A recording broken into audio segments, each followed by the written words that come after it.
May question, ma'am, what are the methods you use in assessing your pupils' learning, ma'am? For me as a teacher, I will choose dynamic interaction process. The second question, ma'am, how do you conduct this method? For me, I will conduct this method I will give them the different activities that apply this kind of method for you to, for them to know how to interact each other, because dynamic interaction, this is the process which is the student interact to each other. The third is, what are the benefits of this method to your pupils, ma'am? The most benefits to my student in this method is to find or to develop the learning, to develop the confidence, and to give them the better,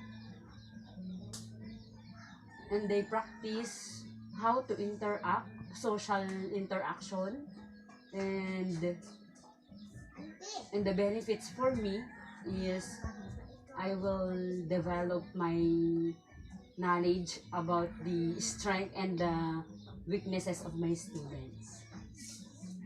The fourth question, ma'am, as a teacher, how can this method help you in assessing your pupils? For me as a teacher, this method is very important because I said a while ago that in this method you will find the strength and weaknesses of your students, and without this method I never know the weaknesses and the strengths of my students. The number five question, ma'am, how do you come up having these kinds of assessment for your students? I will come up this kind of method if I will having the different activities and having the different knowledge to share them this kind of method, and I will come up this kind of method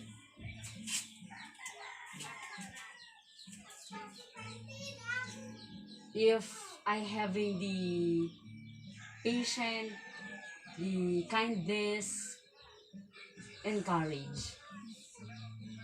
Number six, for you among these methods, what is the most effective that you usually use, ma'am? Um, the verbal method. Yes, the verbal method, because in this kind of method, you will interview like this. Yes. You will interview your pupils or your students, and my students ask me if they have the in that lesson is she cannot or he cannot understand about this. That's why verbal is the best method for me to develop the learning and to develop the confidentiality of the student, and also the confidentiality of the student to interact, both student and the teacher. The last question, ma'am, how important is assessing your pupils' learning? Of course, as a teacher, this is very important to assess your student, because from in that assessing, you can find the ability of the student first, and also the importance of assessing a student. You can find if the lesson in that day or the following day or the yesterday is she or he understand the topic, and also the importance of assessing is to improve, to develop their knowledge and develop their skills. So that's why assessing is very important, because in the following day as a teacher, you know what is the lesson that you will prepare next day or next time to your student.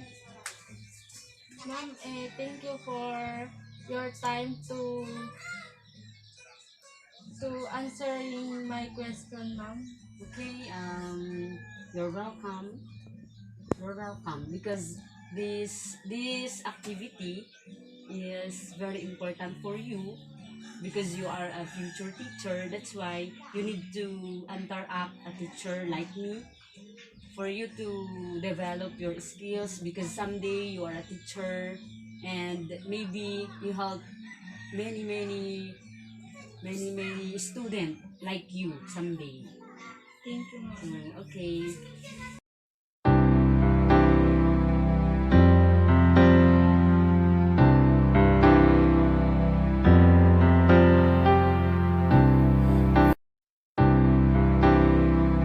Good morning, ma'am. Thank you for accepting my interview about teaching EPP subject. Good morning too.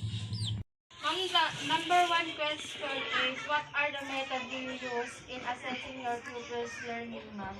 Information about student learning can be assessed through both direct and indirect measures. Direct may include homework, quizzes, exam, and etc. The second question, ma'am, is how do you conduct this method? The way of conducting survey will be more effective as a result will be organized into states and provide insightful. The number two question, ma'am, is what are the benefits of this method to use your pupils? The benefits of my method that I use in my pupils are to developing skills and the most benefits of sharing my knowledge. The number four question, ma'am, asks, a teacher, how can you this method help you in assessing your pupils? As a teacher, be careful to monitoring the student, how to writing, how to read, and help the pupils. The number five question is, how do you come up having this kinds of assessment for your student, ma'am? The practice of students putting up their hands to volunteer answer was forbidden. Question, ma'am, is for you among this method, what is the most effective that you usually use? One way to improve critical thinking is through writing. If students want to learn, they must write. They must connect. The, they must connect the dots. Also, writing allow students to contemplate through until it becomes the best thinking of which they are capable.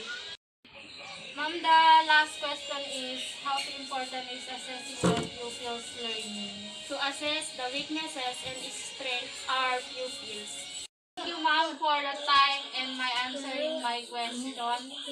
Thank you and welcome. Congratulations and good luck.